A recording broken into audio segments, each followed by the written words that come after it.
went to France for a pilgrimage, meaning I went for like spiritual reasons, for a spiritual journey to connect with particular sacred sites. The whole pilgrimage was Divine Mother based, so all of the beings that we encountered were the Black Madonnas, and it was like Black Madonnas, and then we went to Mary Magdalene, the cave where Mary Magdalene died, and then we went to the place where her skull is. We first started in Paris, and we went to different Black Madonnas there, and that was insane. The Black Madonnas there are very powerful, very beautiful. And then there was Our Lady of the Miraculous Medal, which is like a blessings. She's like standing with blessings pouring out of her hands and a crown of stars. She's beautiful. I'll insert a photo if my editing skills are at that point at this time. That was beyond powerful. That place is stunning. I mean, it's beautiful. Mosaic tile. It was just, I can't even, like, Paris in June. Okay, Paris in June, first of all. Second of all, going into this place where it's like a nunnery, so it's just nuns everywhere. And they're devoted to this form of the Divine Mother.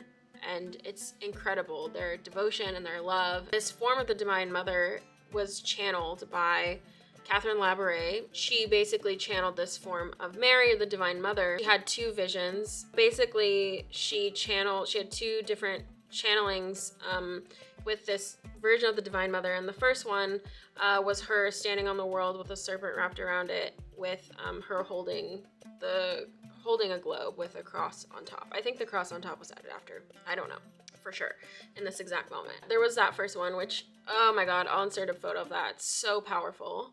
And then there's a second one where this vision was, and this is a poor nun. This is a poor nun who came from poverty, joined the nunnery, which is a common thing for poverty-stricken women to do. The visual is this. I'll insert a photo. There's this visual of, she's crowned in stars, she has the flaming hearts above her head, she's pouring blessings that look like starlight out of her hands. She basically said to Catherine Labouré, like, make medals of me, and whoever shall wear them shall be able to receive these blessings from me. This is like a rough translation of the story and also of what the medal says exactly, which maybe I'll insert a photo of the medal so you can see exactly what that looks like. But that's where we started. There are devotees to this version of the Divine Mother all over the world. That was evident because there were people from different countries that were coming in and doing their own services in that church.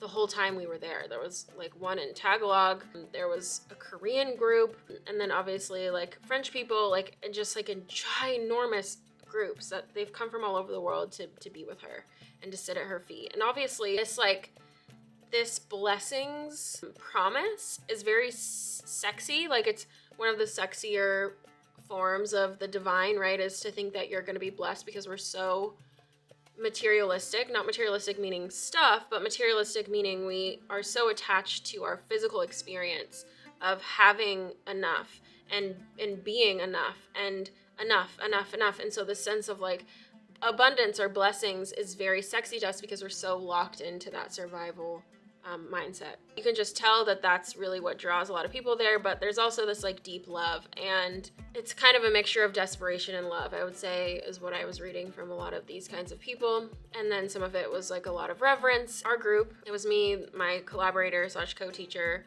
of the mystery school that I have, and then 5 other people who came there for Layla to guide them. And I wasn't teaching, so I was just, Layla was guiding the pilgrimage, and I was there to experience it because I hadn't been to France before, and I hadn't been on this particular pilgrimage. So we were all doing our own thing. We brought flowers for her that we laid at different times. I sat and meditated in different parts of the church. That was really powerful. I drew some drawings. I sat with, they have Catherine Labouré as like Joan of Arc, which is crazy. Maybe I'll insert a picture of that if I have it. So I spent time with that, and then I went to the insane grocery store next door, which I can either insert photos or pictures of. An insane grocery store next door for a little snack. Then I went back, more meditation, more sitting, more being with her. We did that as a first day in Paris, and then we went to 3 other Divine Mother forms in Paris proper, I believe, because it was the Black Madonna, was Our Lady of Victory, and then Notre Dame.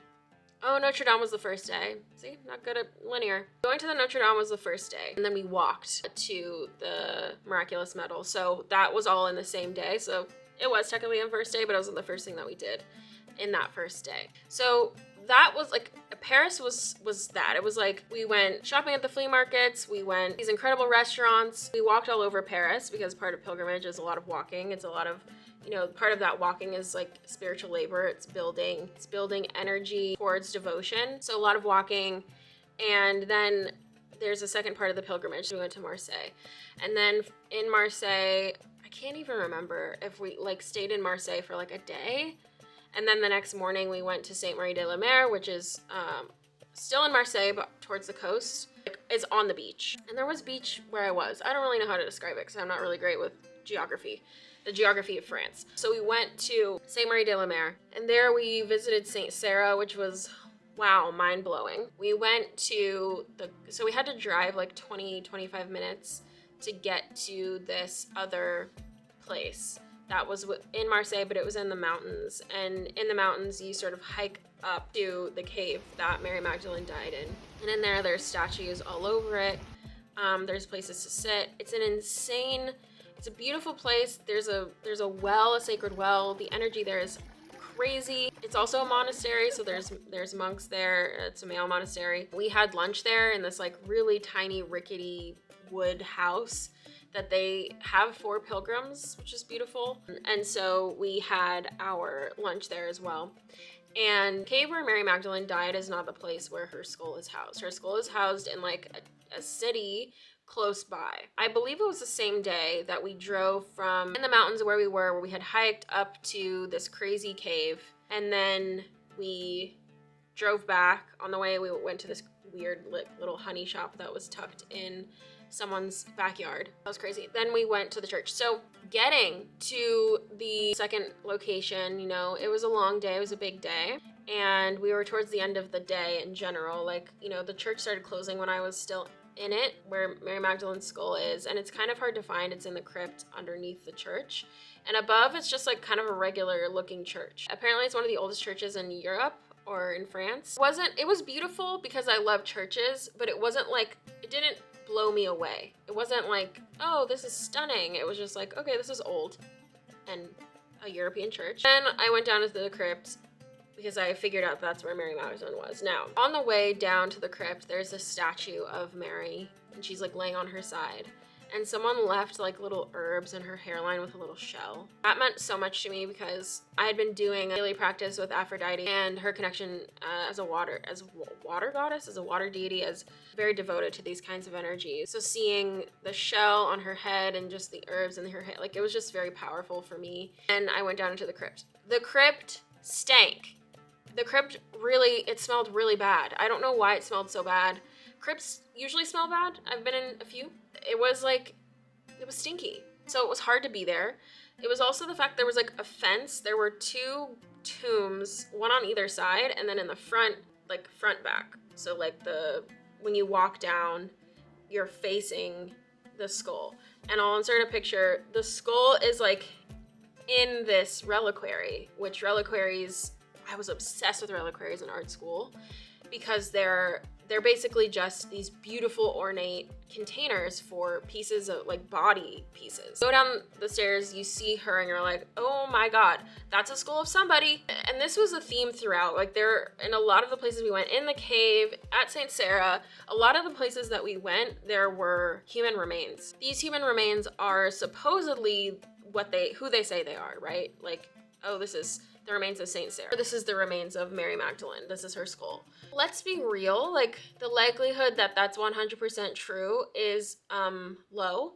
And what I was realizing when I was there and sitting in front of these pieces of body matter, the transmission from them was so insane and so intense and so powerful. I realized that but I was just coming into intimacy with the knowledge that it does not matter whose remains those were. You know, it could be some random woman, but the symbol of what it represents and the projection and relationship of energy that the devotees who come to be with this and what it means to them those two things in combination, which I guess is like just two forms of symbolism, that energetic portal that's created through those pieces from all of that intention and recognition makes it what it is. It's indescribable, the experience of being close to these remains. That was also the case at Saint Sarah. When I went down into the crypt to see Saint Sarah and Saint Marie de la Mer, like that was also incredibly powerful, and the bones particularly were incredibly powerful. And I mean, I sat down there, I guess probably for at least an hour, if not more. I would go back throughout the day. When the second day we were there, like that whole thing. Would I go all the way back to France to see Mary Magdalene's skull? No, I wouldn't. That was the least powerful experience I had in France. Like I said, it was powerful, but it felt like a ribbon on the giant box filled with giant revelation and experience that I had basically everywhere else. It's not like it was the last place we went. And in general, the energies in France are more subtle. Like there's degrees of subtlety when it comes to pilgrimage. For example, we take Layla and I, the person who was hosting this pilgrimage, we take our apprentices to Glastonbury, UK, which is about an hour and a half fast train outside of London. I think it's like a 4-hour drive. That place is intense. It is not subtle at all, but it would still be like, I would say like a 6 or a 7 on the subtlety scale. And I would say France is like a 4. Like a 3.5 or a 4. It is just very subtle in general, but the experience of going to the Our Lady of the Miraculous Medal, and particularly the legacy of visionary women, really stuck with me. I did all this research in my Airbnb around the history of different women who have had visionary experiences that were listened to by the church. There's ones where, like, specifically in France, you know, young women, I would say below the age of 25, encountering Mary over and over in these visions and these experiences, and the church acknowledges them.